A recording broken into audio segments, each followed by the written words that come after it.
আমাৰ গাঁৱতো ইমান ধুনীয়া ডেক'ৰেশ্যন, বাহ কি ধুনীয়া লাগছে। তো দিনটোৰ আৰম্ভণিতে গোলপীয়া চাৰ্টটো পিন্ধিলোঁ, পাৰফিউম লগাই আৰু যাই আছোঁ মই বাবুৰ লগত এখন বিয়া খাবলৈ বৰগাঁৱলৈ। বিয়াখন হৈছে বন্ধুৰ, তো বিয়া ঘৰ আহি পালোঁ। তো বিয়া হৈছে বৰগাঁৱত, তো দৰা আৰু প্ৰাঞ্জলে চাগে মোৰ কাৰণে ৰখি আছে। তো বিয়া খাই পালোঁ ঘৰ। তো মানে তাৰ কইনা আছে গোলাঘাটত, তো গোলাঘাটলৈ ইমান দূৰলৈ ক'তনো যামগৈ।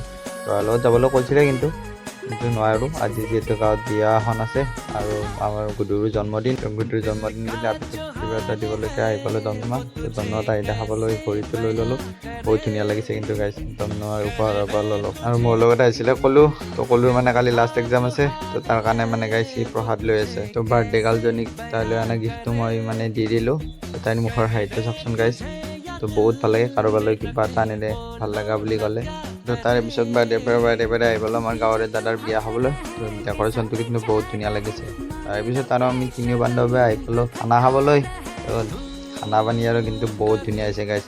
মাছ মাংস, তো পোলাও ভাত, এই দুটাইতো গোটেইখিনি খাইছে। মই অলপ খাওয়াত কম মানে কমকৈ ল'লোঁ।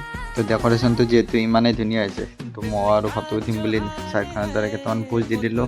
তো আজিলৈ বাই গাইছ, নেক্সট ভিডিঅ'ত বাই।